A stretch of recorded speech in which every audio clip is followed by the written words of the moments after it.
Our Malika Andrews released a statement from Udoka saying, quote, "I want to apologize to our players, fans, the entire Celtics organization, and my family for letting them down. I'm sorry for putting the team in this difficult situation, and I accept the team's decision. Out of respect for everyone involved, I will have no further comment." Jay Williams joining us right now. Jay, thank you so much for being with us. I'll start with you, Stephen A. Do you have a problem with Udoka's suspension? Yes, I do. I have a huge problem with it. Let me be very, very clear. Ime Udoka was irresponsible. It was selfish. It was thoughtless for him to put himself in this position. And I get that part. Gary Washburn's column in the Boston Globe, he was right on point with what he said about Ime Udoka. We get all of that. I have a bigger issue with the Boston Celtics. And there is a press conference coming up at 11 o'clock, and we will be carrying that live. And I can't wait, Jay, to see what they have to say as it pertains to allowing this to be publicized. Now, you played in the NBA. You've covered the NBA. I've been covering for professional sports for 30 years. Molly, Jay, let me tell you something. Every single sport, there's people messing around with each other within an organization. Yep. It happens all the time. Where are the reports about those? I know 3 people that were fired last year in the NBA. I know several people that have lost their jobs in the National Football League and other places over the last few years. We have never had a conversation about a consensual relationship that's become publicized. Why Ime Udoka? Nobody's talking about that. But I want the Boston Celtics to explain that. Because Sham and our very own Adrian Wojnarowski publicized this a couple of days ago, and no shade on them. They did their damn job and did it well, by the way. I'm not saying that at all. What I'm saying is that this is stuff that happens. The fact that it's been publicized is a problem for me. It's an HR issue for me. Now, if you're Ime Udoka, you ain't going there.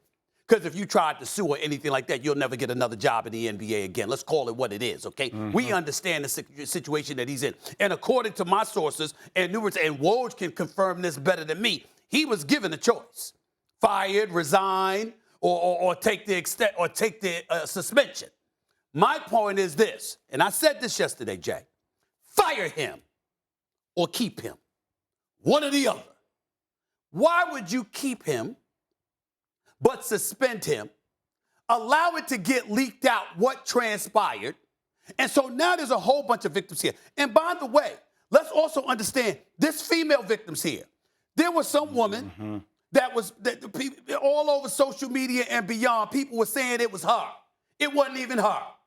Okay? She was put on Front Street. You got people, and a wonderful young lady who's doing a great job in Boston, Amina Smith, spoke out against this publicly on television yesterday in Boston when she was saying, you don't know the facts, we don't know what's going on, and people's names just being thrown out in the public because people are speculating as to who he was. Excuse me, that didn't happen in a variety of places that I won't name with people who were let go because they engaged in salacious activity within the organization, albeit consensual, okay?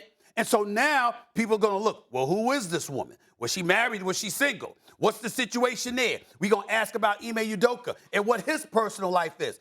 I'm just simply saying you fire the individual, okay? He violated an organizational policy that we found intolerable. Let people speculate all they want. He could have signed an NDA, moved on. And then he would have had an opportunity to get another job. But by suspending him, so you retain his rights, okay, even though you're still going to pay him, I'm sure you're going to pay him something. We don't know if he's getting paid his full salary. He's won in his first year.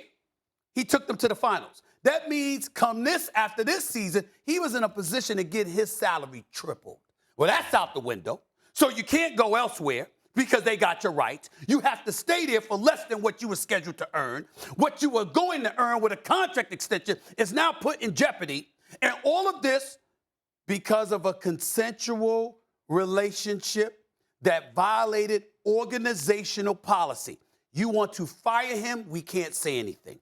We understand that in all likelihood, they have cause because clearly you violated organizational policy and you possibly may have lied. So if you got cause, they could fire him. But if you're not going to fire him, keep him. My issue is you got this man's personal business publicized all over the airwaves, all over national, or it's made national news for something that I promise you no one will refute is religiously kept in-house. That is the problem with this issue. This black man that you got up here, we talking about him on national television because you publicize a personal matter where there's a whole bunch of issues personally that have happened in NBA, NFL, Major League Baseball, and other sports. And we don't hear about their personal business, but we got his stuff blasted on national television. This is the fault of the Boston Celtics and how the Boston Celtics, I'm not saying he's absolved. I'm talking about the being publicized. This is the fault of the Boston Celtics. Thanks for watching ESPN on YouTube. For live streaming, sports, and premium content, subscribe to ESPN+.